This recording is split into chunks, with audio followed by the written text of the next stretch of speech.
Today we're going to wrench on the Titan Chassis element build. It's getting close. It's getting close. So I was very fortunate to have Chris from Team Garage Hack pass through town, what was it, last week on his way to King of Missouri. Didn't even know he was attending, but it was a big surprise. And when he came through town, he looked over my Titan chassis build. And wouldn't you know it, I didn't actually make any mistakes. I was just kind of trudging through it. I didn't use all the spacers that they included, and there's really no wrong way to build it, I suppose.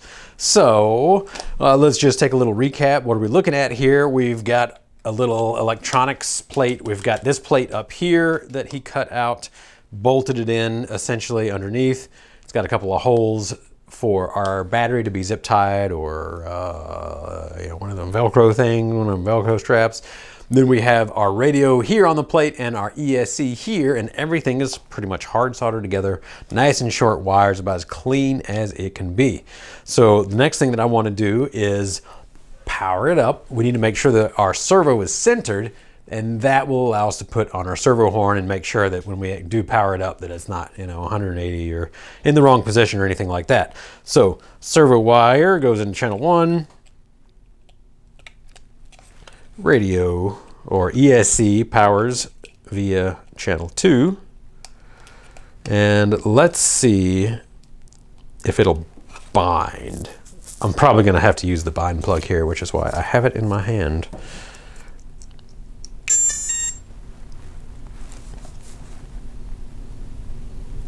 All right, we're getting nothing. Let's see. Yeah, we're getting nothing, which tells me that we probably need to bind everything. Yep, nothing. All right, so to bind on these old fly skies, channel 3 is our bind. We put the bind plug in. We turn off our radio. Let's see, I'm gonna go to model 14 actually. Model select. There we go, model 14. We turn it off. There's a bind plug up, or bind button up here. Press that in, turn it on, turn this on with the bind plug in. All right, we got a solid light. And our radio is saying, hey, or I'm sorry, the ESC is telling us, hey, we're not getting any signal because we have to power cycle. All right, so we unplug, we turn that off, turn the radio back on, plug back in, and oh, I forgot to take my bind plug out. Bind plug out. Now turn it back on. There we go. Now she armed. Our servo works, and our ESC. Let's see if it goes in the right direction. 50-50 chance that it was soldered in the right direction. Oh, no, it wasn't. Really not a big deal. I can just reverse that channel on the radio, or I can go into software. Wow, dusty. I can go into software and fix it as well. It is reversible for the Crawlmaster V2. So we've got the SS Team Spec Revolver, the purple edition that just came out. In here, we also have the Crawlmaster V2, we have this old Fly Sky radio, and then we have the SHV 500 LP servo for steering duties. Now, let me make sure my steering is centered. Very good. It is centered. And now we can turn everything off, and I can install our servo horn. Today I'm going to be using a Vanquish servo horn. They're 24mm 25 spline. And what I need to do is, first off, I'm going to bolt it up to the actual horn, and that's going to let me center my tires in relation to this. And the servo horn actually is a little bit off on this setup, and this is how Chris set up everything. The servo actually sits on top of everything. Let's make sure that it's not going to rub. I don't think it is. There should be enough offset that it won't rub. And I'm just going to take more of these bolts from the kit. I should definitely use some Loctite on this, because this is going to be, your steering horn is really the one that likes to wiggle free. if it isn't Loctited, at least with an aluminum horn, aluminum screw.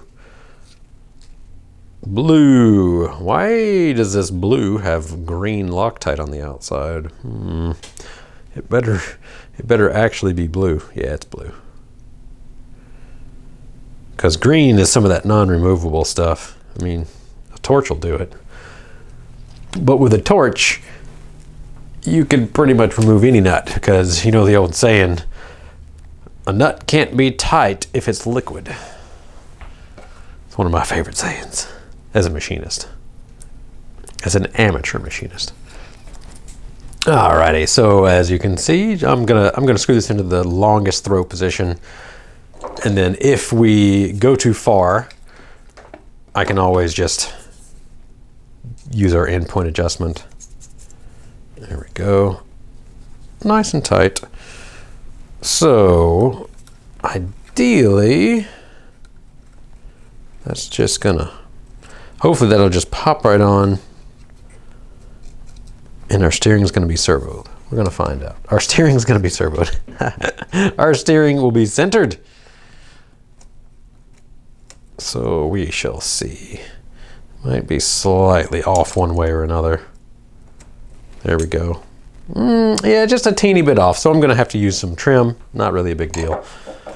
Again, the other thing that we really need to make sure we lock tight is this screw that holds the servo horn onto the servo, because again, metal into metal, it's going to come loose. This is by far the most frequent thing to come loose on a rig. The servo horn bolt, yeah, screw, servo horn screw. Here we go. We're going to compress everything, give me a nice angle. There we are. All right, and does it rub? No. Excelente. But this particular screw is a little bit long, and so it looks like it's actually going to hit our mount. All right. Or maybe not, just barely not. So I'm going to leave it as it is. There should be enough clearance.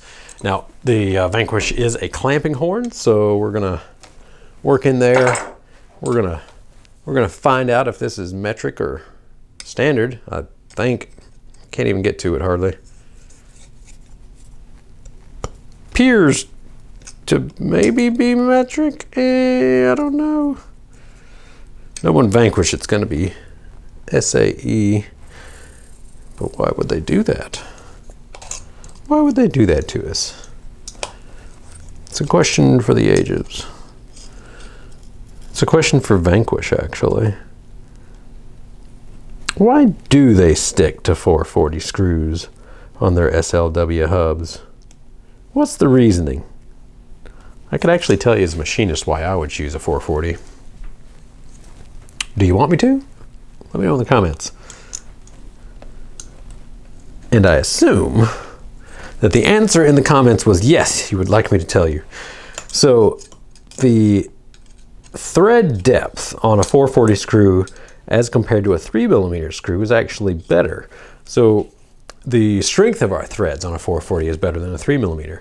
Now, you don't have as much, on the finer thread, you have ability to tighten a little finer, so it's easier to not over tighten or under tighten. But because of the thread depth and the fairly small size of our screw and the fairly small size of our threads, the 440 actually ends up being a stronger screw and a stronger thread hold. So I'm guessing maybe that's why they used it, but in something as small as the hubs where there's 6 bolts, I honestly think that's kind of overkill. All right, I'm going to use a 16th inch driver. I think that's what this is.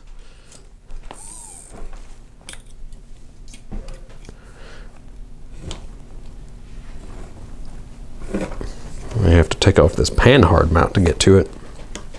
Not easy to work on these rigs sometimes. Yeah. Yep. Panhard, you got to get out of here for the moment.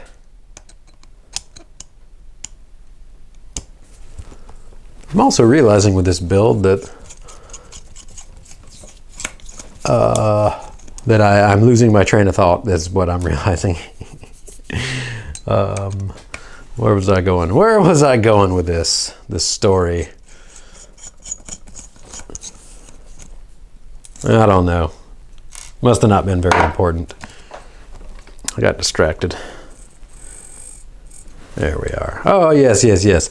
I'm realizing with this build that I'm running out of nice tires and wheels. I've been getting enough new rigs lately and not replacing tires and wheels. Oh yeah, 1/16. Grab the right one, that'll help. And evidently that's not 1/16. All right, back to metric. So I'm gonna have to pick up some new rims soon. And tires. Let me know what brands you like. I definitely love Vanquish wheels. I like supporting a US manufacturer for wheels. I really like their assembly. And they've been in it a really long time.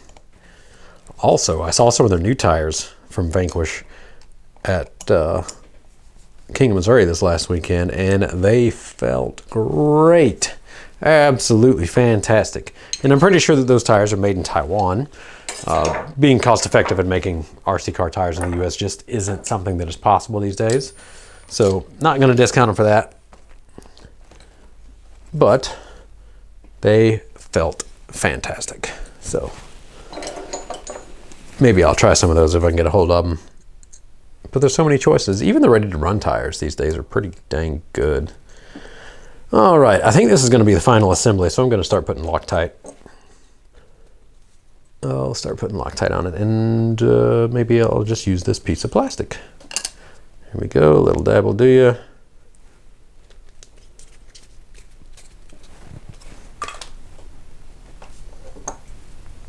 Let's see, can I do it? Boop.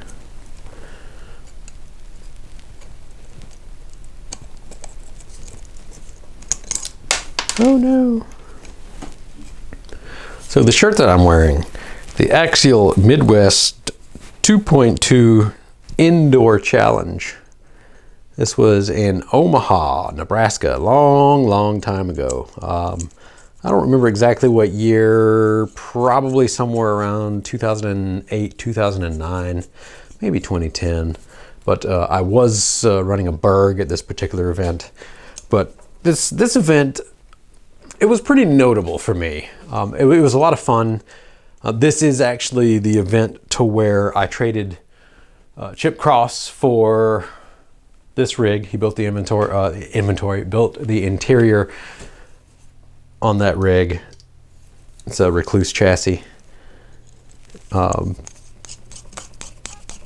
that's one reason why it sticks in my head. But the real reason why it sticks in my head is that this was an indoor challenge on fake courses. So they had these, 2x4s that they built sections with some, plywood on top or whatever.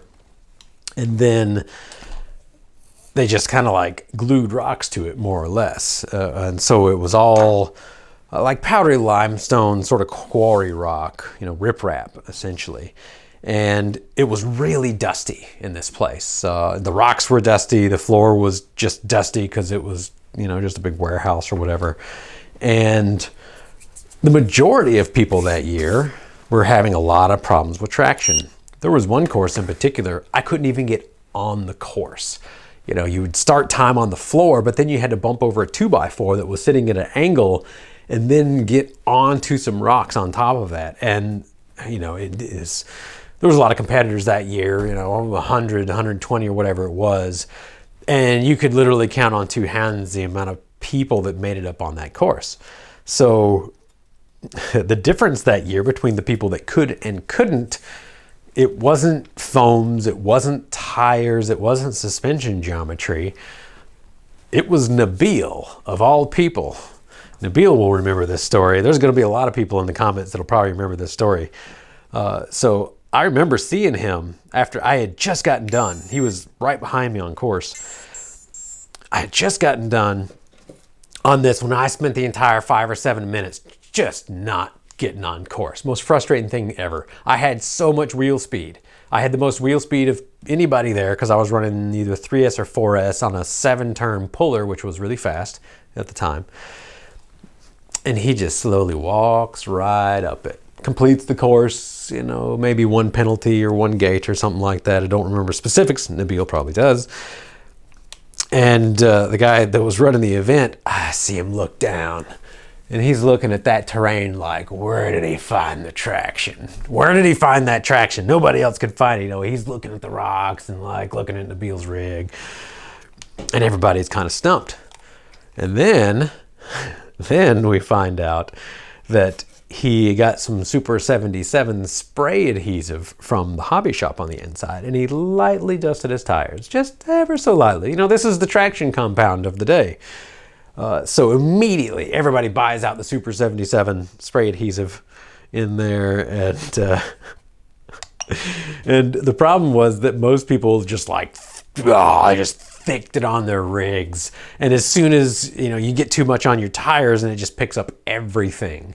And it was a glorious mess. Like everybody's rigs were just getting covered in glue, getting covered in dust. And meanwhile, Nabil, you know, just barely dusting his tires. I'm pretty sure he still had some racing experience under his belt at the time. So he kind of knew how to dust, but it was the funniest thing. And it was really only a handful of guys that ended up finishing for the day. All right, so we're gonna set the trim here. It's pretty dang centered, honestly. So cool, that should be good. We are going in reverse. What I am going to do is also adjust my endpoints. I'm gonna go back.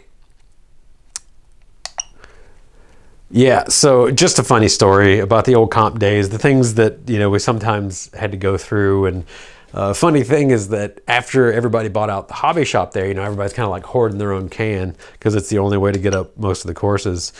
The people ended up going to like Walmart and like buying them out of inventory. All right, so endpoint adjustments on here. Not sure if you can quite see on the overhead. Probably so. But once I get to right here, it's just flexing stuff. It's not really going any further. So what I'm going to do is I'm going to turn down, stop that. I'm going to turn down my EPA and then turn it back up until we see no more travel. All right. The only downside to a completely silent servo is that you cannot hear when it's loaded up. So I'm at about 60% EPA for one side. Yeah, 65, somewhere in there. 60 to 65. Let's see if I see any difference.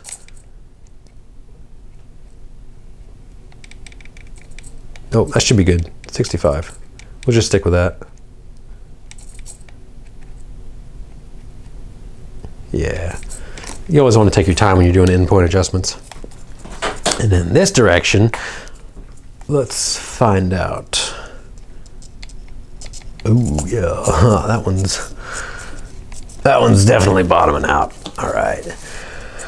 So there's a spacer. I see that it looks like he installed down here to move the pan heart out, and that way it clears.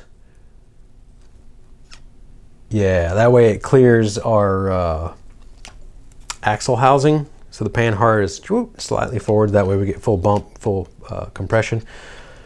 But that's also limiting my steering throw in that direction. So I have a choice here. I can either move my steering rod up to the top of the knuckle, or I can get rid of that spacer and potentially flip that ball end on this side. You can probably see with the overhead cam, there's the spacer. You know, there's the normal mount, there's the spacer that was included in the kit that I didn't know what it was for. Thanks, Chris, for helping me out with that. And then we have our bolt there. So when we go to steer, yeah, it's just bottoming out. I'm not getting very much servo throw. So I'm gonna go ahead and adjust that now. In all honesty, setting up your steering and getting everything really dialed in can be one of the most tedious parts of setting up a rig. You know, especially on a comp rig or at least a you know, semi-comp rig. I don't know what you would consider this. I'm sure it's comp legal if I built it that way. but everything is just so incredibly tight that it can be really difficult to get everything not hitting each other. You know, clearance in all directions. So there is actually some shorter spacers. I'm first going to throw a shorter spacer on because that's easier, and that might give me the full throw. Yes. Forget where I was going with that comp story. Nowhere, I guess. But good times. I'm very happy that I was able to be a part of not just the industry, but really just crawling in general when it was so early like that. That there was something, I don't want to say magical about the experience, but there was definitely something about the camaraderie back then that, you know, it was still pretty competitive, but we were all in it together in this industry that you just couldn't buy a rig. So that really brought us together, the hard work of building a rig. Just like this one, even though this is all off-the-shelf components, you know, we would say built or bought, not built, you know, a bolt-together style rig. You know, of course, I'm at the point, and I never have been at the point to where I could design my own suspension geometry and get it right. That's just not my forte. I'm sure it could be with enough effort and work and all, but that was not my expertise. So, you know, back then, yeah, sure, you could buy the chassis, but nobody was selling links. You know, maybe a few guys were selling links, but you pretty much always had to make your own link sets or source them from somewhere, you know, some other kit, and hope that they lined up. The majority of us made links from arrow shafts, of all things. Pretty easy to make arrow shaft links, or you could use all thread and then throw some brake line over it. That's what a lot of people did, was the old brake line trick. So yeah, a lot of camaraderie, just in the sense that it took a lot of effort to build a comp rig. Still does to this day, honestly. And the camaraderie is still there. And a lot of sharing of information. Every now and then there'd be a competitor that didn't want to really share anything. They you know, keep their competitive edge for a little bit. But on the whole, you know, you get them back to the hotel rooms and start hanging out again, and everybody would end up sharing. All right, so I was able to use the shorter spacer and then turn that rod end around, and I still have plenty of clearance on this. I might even be able to remove that spacer, and let's see how my steering throw is now.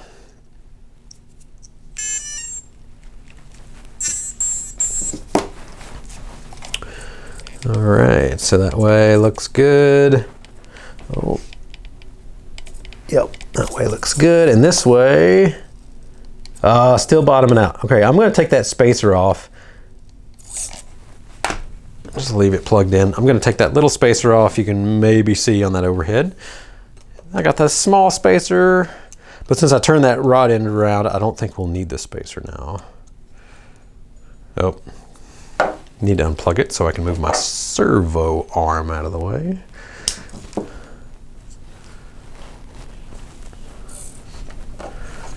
One more time, just one more time. Like I've said, there's a lot of bolting and unbolting when it comes to building rigs like this. And I guess I could be using this. I did charge it up, but oh well. My wrists aren't hurting today, so. There we go. And with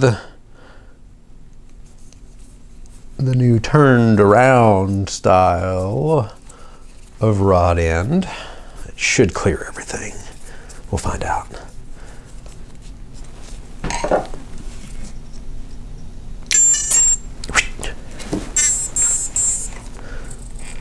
All right, no problem that way. And this way, oh, look at that, burying it. Cool, so now I can adjust my EPA on that side. So we're gonna bring it way down to 66. I'm gonna go until it won't go anymore. All right, so that's hitting the frame rail right there. At the same time, we've got, oh man, like a 1/4 millimeter clearance between our knuckle, whatever, steering arm on the knuckle and the pan hard mount. So I am pretty happy with that. That is pretty decent steering. Really good in that direction. Oh yeah, just maxing out in that direction. In this direction, what are we hitting? What are we hitting? I think we're actually hitting the frame rail up here. So I'm going to try a shorter bolt and then see if I can get a little bit more steering. Because I mean, that's great there. I love these element axles. Just out of the box, there's something. There's something, all right. All right, so just one more thing to unbolt and bolt back in. That's all. That's it, and that's all. And then we'll practically have a drivable rig. This is great. I'll need to mount the battery somewhere.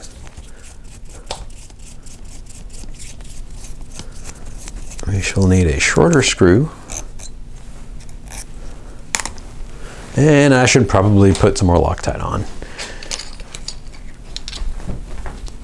Get out of here, SAE. Now the question is, do we have the proper length screw? I know I'll do somewhere. Maybe not from this kit. Let's search down in the piles. Not those piles, maybe these piles. 6mm? I don't think that's long enough. Nope. I have had this stash of screws for well over a decade. It has served me well. All right, we got lots of 16mm. I'm thinking a dangerous pastime. About 10. 10mm is what I'm looking for.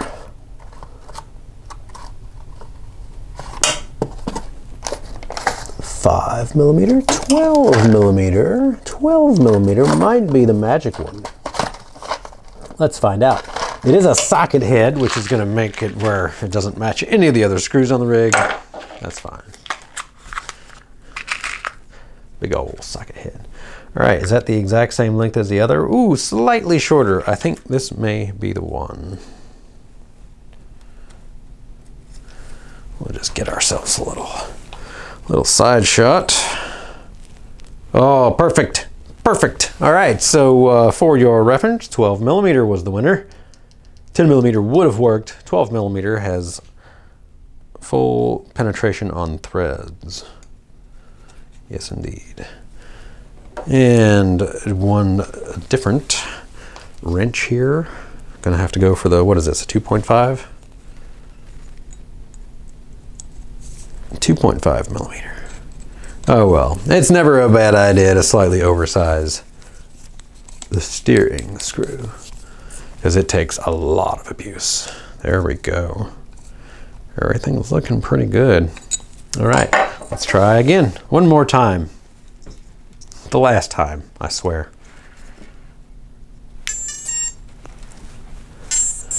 Unfortunately, the radio was still in EPA adjustment mode.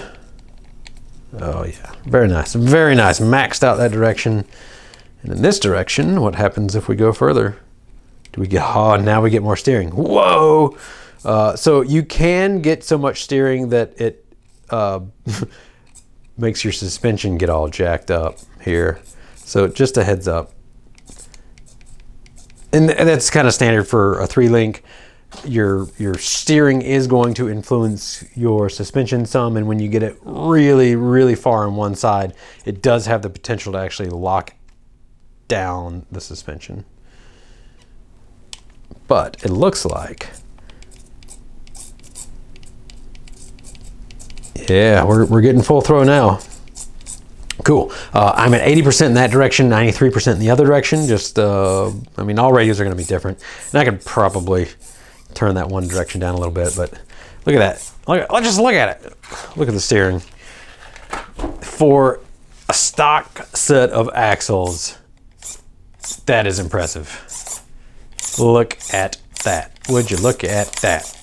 All right, so I guess what I can just do, back. We're gonna reverse channel 2. And now, oh, look at that. Forwards is forwards and reverse is reverse. I could just actually go crawl this. Amazing. All right. So, I mean, other than getting a servo winch on here, which we've been prototyping. I have not been satisfied with them, but we've been prototyping them. So I may throw a prototype on here. Please don't email us asking when they'll be ready. I'm still not satisfied with the prototypes. We've got more being made. I'm gonna make sure that these are perfect and I don't want to say better than all the other ones on the market, but when you have the other ones to compare to, I mean, it's a little easier to come out with the next thing, right? So yes, for a slow servo, this one still is pretty fast on 3S. And of course, the low speed control that we can expect from a revolver and a crawl master. Nice and slow. Not a whole lot of gear down on this rig.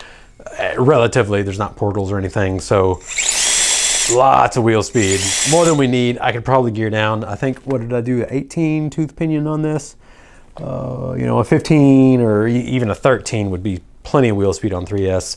Could maybe even bump up to 4S. Gear down, volt up, gear down. You know the routine. We've talked about this, but for now, I mean, yes, woo, this will be fun. This will be great.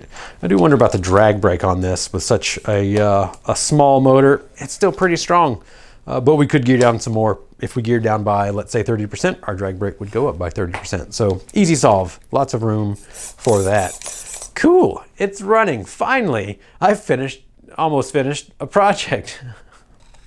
Don't want to get ahead of myself here. But bam, there we go. I'm gonna stop there while I'm ahead. And yeah, maybe on the next episode, we'll just go wheeling. That'll be fun. The next time it's a nice day outside, actually. It's been really hot outside. I've been kind of a weenie. I'll just stay inside for the day. So, all right, if you got any questions about this, I can do my best to help. Questions such as, what was the electronics tray made out of? It was made out of this styrene sheet that I have hiding here at all points in time. That's where it was hiding. So yeah, got any questions, leave them down below. I'll do my best to get to them. Hope you enjoyed me ranting about old competitions and wrenching today. As always, thanks for tuning in. Have a great day.